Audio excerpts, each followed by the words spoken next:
Hello, everyone. I hope you all are having a great Wednesday. My name is Kevin Scally, and I'm the Chief Relationship Officer at Charity Navigator. Now, over the past several months, we've been hosting a innovation series with a number of nonprofits to discuss how they are innovating and adapting during the pandemic. Today, I'm hosting a conversation with the Deaf Hearing Communication Center, an organization that recently received its first ever Charity Navigator evaluation through an Encompass rating system, earning a score of 100 out of 100.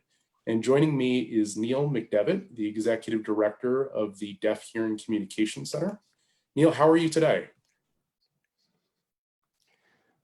I'm doing good. It's a beautiful fall day here in Philadelphia area, and the weather is just beautiful. So you can't help feeling good about that. Of course. Well, thank you so much for taking the time to connect with us on this very important topic. Sure thing. Well, first, it would be great if you could provide me and the viewers some of how the center came to be. DHCC was founded back in 1972. It was a group of deaf and hearing women who were concerned about the parents that had deaf children not being able to communicate effectively with their deaf children. And so they founded the organization to provide sign language classes, mentorship for these parents. In other words, you would have a deaf person who has been there, done that, and engages with these hearing parents and helping them to understand that this isn't this horrible experience. It's not the end of the world. And so that families can work together better to make sure that their deaf children are really a part of the family. Fantastic. And Neil, how did you come to be at the center?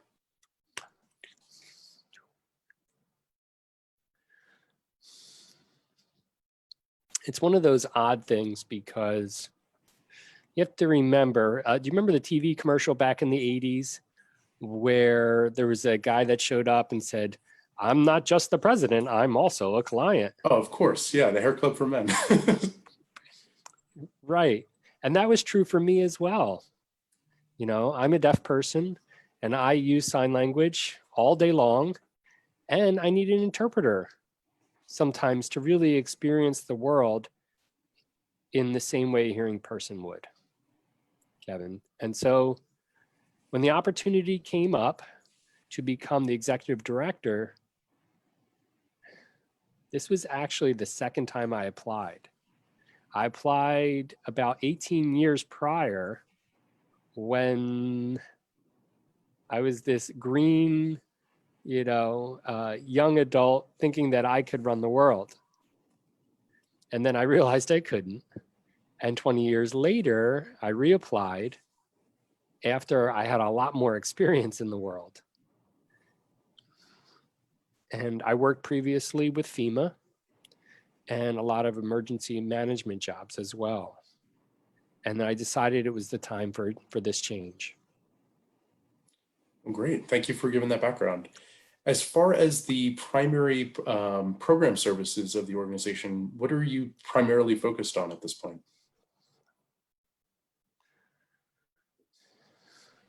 Even though we were founded to provide education or ASL classes for parents, in 1977, we started to add on different programming. And one of those programs has continued to this day, and that's our sign language interpreting program. That's probably our largest stream of revenue. For DHCC as an organization, we have about 200 interpreters. Josh here is one of them who's interpreting today. And they provide services for deaf and hard of hearing people in the greater Philadelphia area, on site or remotely. And pretty much it's available 24/7, 365 out of the year. And that's about 98% of our revenue stream. We also we continue to provide sign language classes. And we provide 3 sessions a year. We teach about 150 students each session. And we're also providing advocacy services for people who have been denied access. We have learned how to advocate for them and how to help people understand that they have the right to access and how critical that is, and being able to like really follow and change some of the laws around it. Sure. Now, Neil, I know that the center is based out of Philadelphia, but the organization also offers the training that you had mentioned, as well as being an advocate for deaf individuals. How have these program offerings extended themselves to reach new constituents outside of deaf individuals?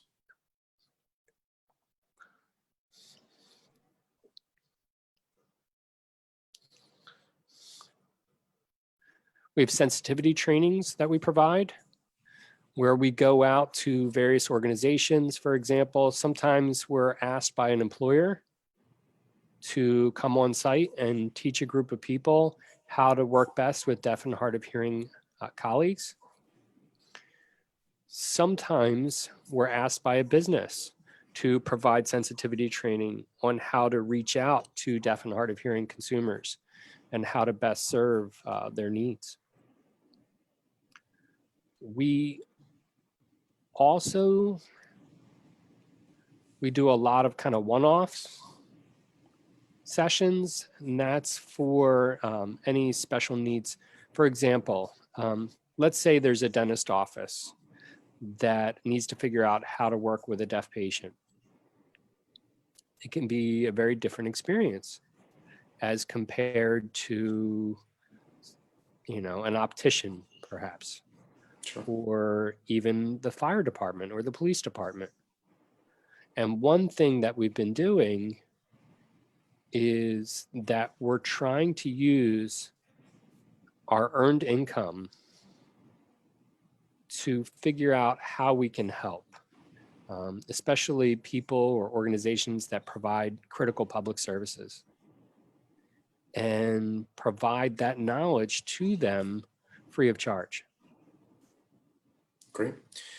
Well, I know that one of the things that people are constantly saying throughout the pandemic has been uncertain times, and it's been uncertain times for all of us.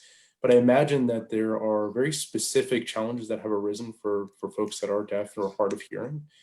What are some of the new emerging challenges that the deaf have faced during the pandemic?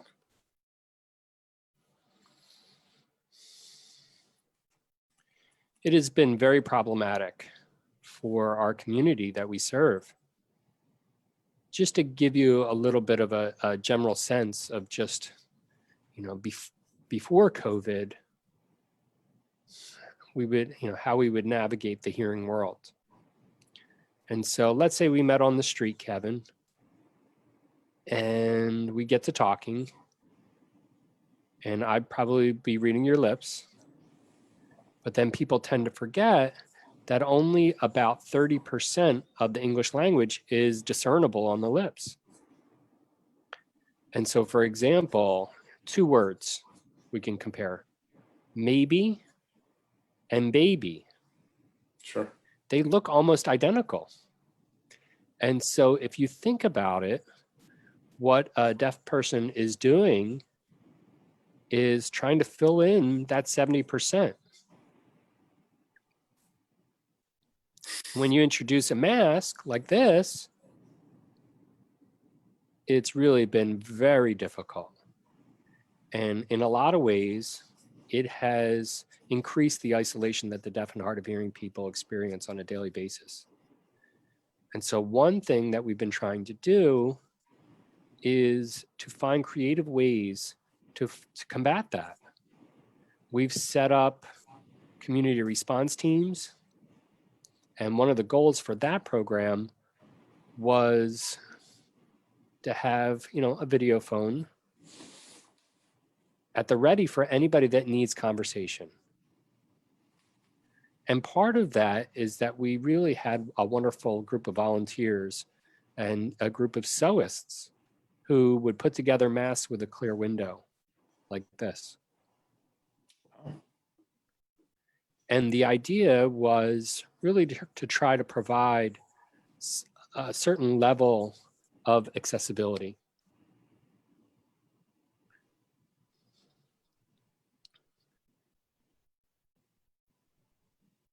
The business of interpreting has changed a lot as well. For example, in the past, almost 100% of our services were on site. And today, that's much less, probably about 30% is, what you're seeing on the screen now. 30% is remote. And so one of the challenges is that, I have a friend who's recently hospitalized with a brain injury. And this individual couldn't focus on a video remote screen. And really, it was a struggle for him to see what the interpreter on the screen was trying to convey. And so we were able to send out an interpreter on site, and that was a game changer. And that interaction between the patient and the medical providers was instantly changed and improved. And so it's hard because a lot of people don't realize that not every situation really requires the same tools. Sure. No, I could totally understand that. And actually, one of the things that we were just talking about moments ago before the live stream was that, one of the challenges that we as Charity Navigator faced when putting together this live stream was to try to find a way to add closed captions to live stream to increase the accessibility of our event. And we went through it a number of different ways. It seems like a very simple thing. We're with how great technology has come, that there would be the ability to have words on screen. So that way folks of all backgrounds would be able to read it. But unfortunately, that wasn't the case. Now, I know that things have gotten better for recorded videos, where then those can be ported over with closed captions. And certainly this video itself will be closed captioned before it gets posted in its final form. I guess on this thread, what are some of the areas that the general public can work on to get a better understanding of the challenges that deaf people face?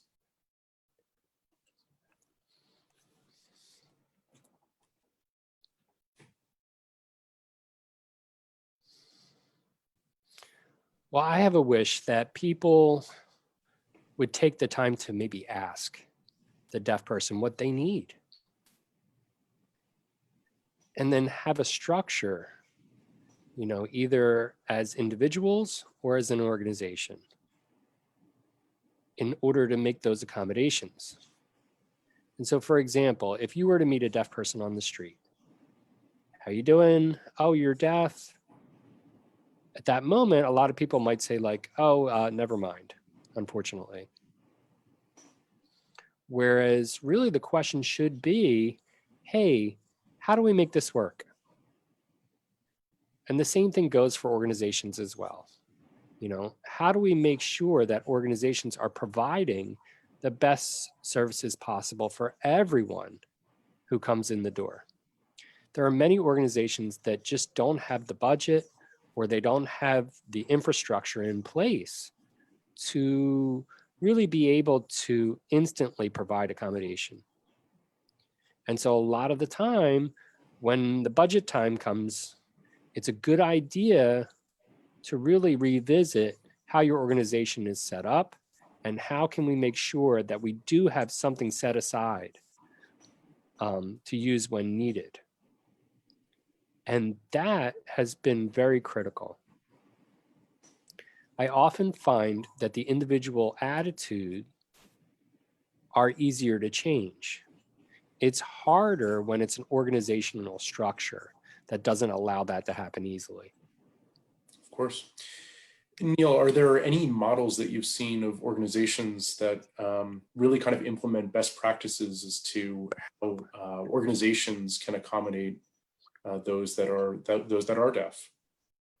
And if so, what are those, and what's the best way to kind of go about finding them?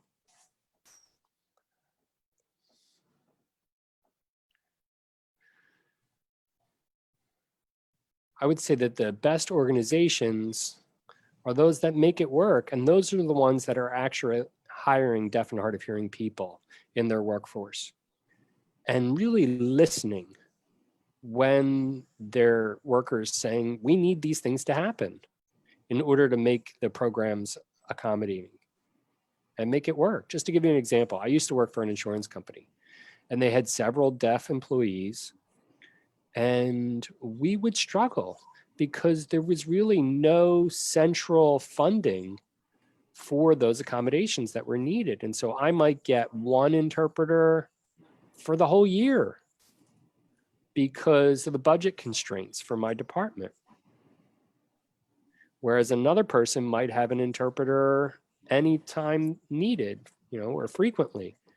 And so deaf people would contact us as employees and say, we really want your services, we want your products, but I can't talk to the person selling them.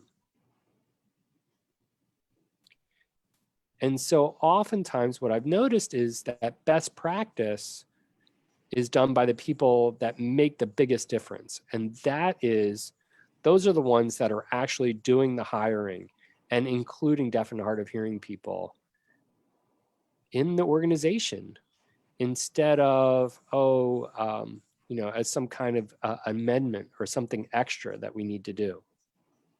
Sure. And I imagine a lot comes even into the recruitment process and being inclusive. There's so much focus on DEI at this point, but really, focus of making it accessible for folks to be aware of those positions and to be a part of the hiring process. So I know that, go ahead. Yeah. Go ahead. Sorry. So one of the challenges for a lot of deaf and hard of hearing people is really, if you want to provide accommodation, let's say there's a person that uses a wheelchair, and that comes out of the capital budget. And so there's depreciation, et cetera. For deaf people or other people with similar types of disabilities, to accommodate us, it becomes operational expense. And we struggle sometimes because, and especially today with the impact of coronavirus on the globe's economy, oftentimes there's the perception that the first thing on the chopping block is what it takes to make your organization accessible and accommodating for different groups of people. It's really unfortunate. I think, one of the silver linings that we hope to come out of the pandemic is that organizations and individuals and families are finding new ways to circumvent different challenges that we're all faced with. So whether it's the human communication that you were talking about before, or live events, or a number of different areas. As far as the center goes, and you specifically, what are some of the ways that the center has adapted and innovated over the past couple months to ensure that you're able to continue offering your services? Yeah, it's been really challenging because we were an organization that was sustained for 30, 40, over 40 years now, doing things in a certain way where we had interpreters on site that we provided. And that whole organizational dynamic, is now been run online. And so what we really had to change is, we need to set up a way for remote interpreting to happen, and then how to set up interpreters and how to assure that every person's experience is just like you're seeing right now on the screen. The other part with the deaf and hard of hearing community is how we can help them to better understand that we're still here. Even though you might not see our interpreters in person, for many people, they know DHCC because of the interpreters that show up to their classes, their medical appointments, what have you. And so we had to really be creative about that. And we hosted, for example, an ASL, American Sign Language comedy improv event that was live streamed on Facebook. And we've also hosted different conversations with deaf experts. For example, we had deaf people who were experts about coronavirus so that they can kind of communicate to the greater community in their own language. But a lot of this has really been about logistics and how we can connect to the office when we're not here, and how we can connect with one another when we're not face-to-face in the office. And that was probably the bigger internal cultural change for us. And I think we've done a pretty good job of navigating that.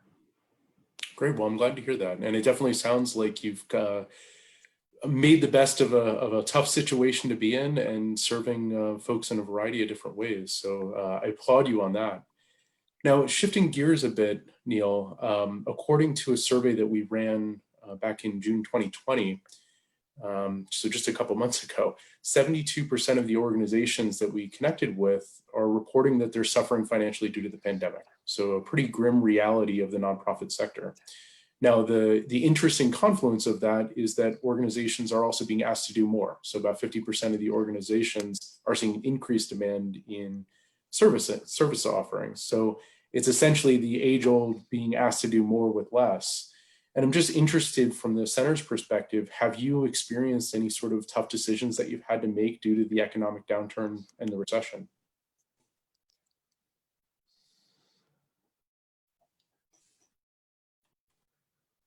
We did not escape that dynamic. We had to lay off 4 of our full-time staff and also 2 part-timers as well.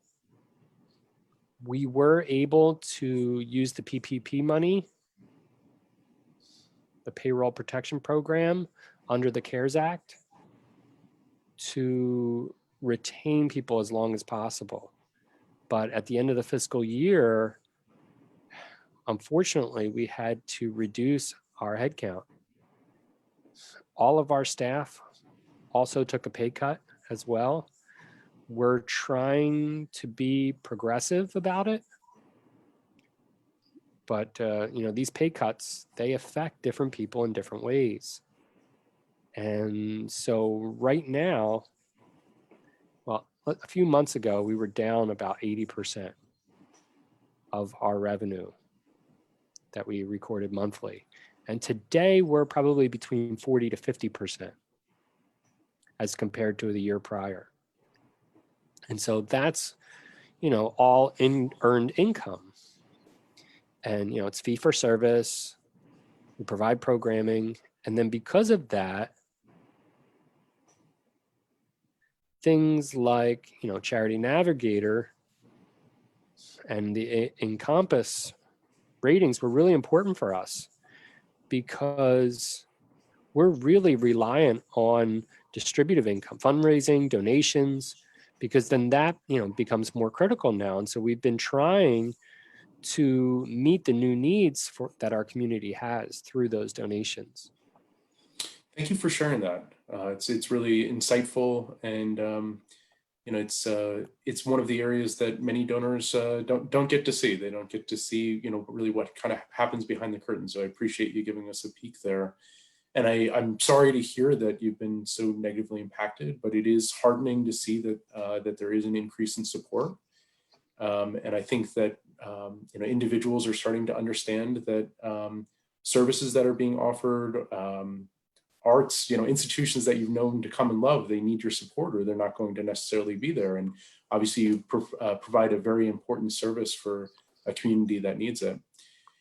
In relation to fundraising, you mentioned a little bit of this, but what are some of the efforts that you and the team have undertook over the past couple of months to get in front of more donors and be able to attract new donors or reactivate pre-existing ones?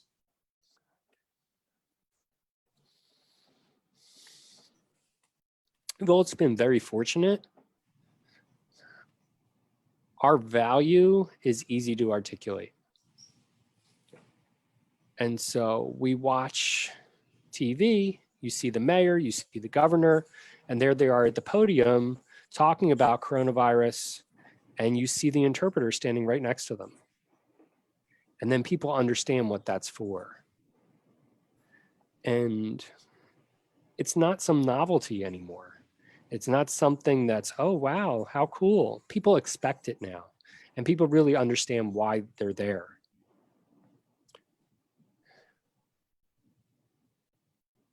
As I said before, most of our revenue for years was all earned.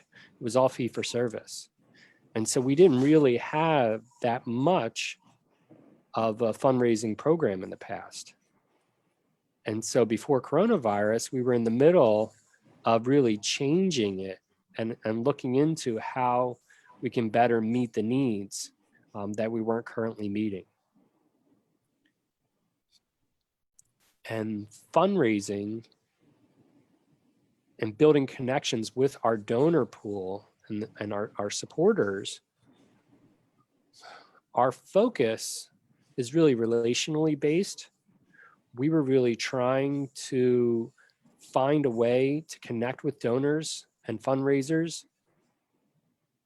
And so whatever is happening out there wouldn't really affect us as much.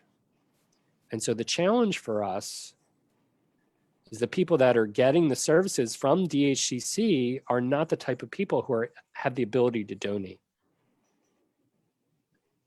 And so you might get services from us, many times throughout the year, but you don't have the income to really donate to our organization. And then the additional challenge is that the people who can and do donate don't know sign language. They know a little bit about deaf people through some other connection. And so they don't really have that lived experience. And then when I hired our new development director, he's been with us for a year now. My first statement to him was that we need to go to donors and do this fundraising from the perspective of empowerment, not the perspective of pity. We're not your traditional charity case. And we're not going to be doing any TV shows at midnight with, poor children or animals looking sad. That's not how we want to be represented. And so that poses a challenge. It's a big ask for somebody to do, and he's been doing a great job with that. Great. Well, I'm glad to hear that. And, Neil, with what you've shared with me today is that I think, a big part of it is really just getting that story in front of folks. And that I'm happy to hear from your perspective that you think that there's been an increased adoption and awareness of interpreters and folks that are understanding of that. But I think that even with kind of the visual aids of saying like, yes, we all have this shared experience that we've been through COVID together. But you can still communicate with folks. People that are deaf can't because of masks and also kind of the social distancing. So I do see that resonating with donors and applaud what you shared with your development director of empowerment. I think that that's the right way to approach it, and it's going down the route of you're right, not necessarily a sob case, but really just being able to show the success stories of your constituents. So once again, I applaud you for that. Neil, for individuals that are looking to get involved with your organization, what are some of the different opportunities to do so?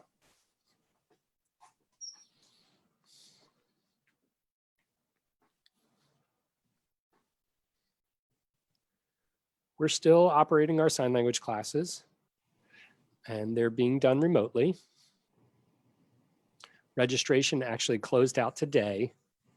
So if you're looking to learn sign language, one of the things that's probably the easiest way to get involved, and it's one of the ways that we find a lot of people that are passionate about this field, and they want to become a volunteer. They might want to become a contributor. They want to do more. And oftentimes, we find that the people who are already knowledgeable and understand and appreciate all the richness that the deaf and hard of hearing people in the community provide, when they get it, they know how to get engaged. And the other thing, one of the biggest practical ways to be involved is to be an advocate within your organization, making sure that you're really looking at your policies and your structures and really understanding any ways that you're impeding people with disabilities from being a full member of your organization. You know, a great way to ask people to come out and talk with your staff and your organization and leadership and really start thinking about how can we do things differently to make sure that you're being welcoming as an organization for deaf and hard of hearing people, not just to work or to receive services from, but also to spend their money at. I appreciate that. And I think that it's certainly been very insightful for me, and I'm sure for many of those who've been tuning in. So thank you so much for connecting with me and having this chat. It's been great hearing how your organization has been adapting, and looking forward to following your journey from here on out. And for those that are tuning in, thank you for participating, and we look forward to engaging you in future conversations about nonprofit innovation. Neil, it was great connecting with you, and take care now. Thanks, Kevin. Take care.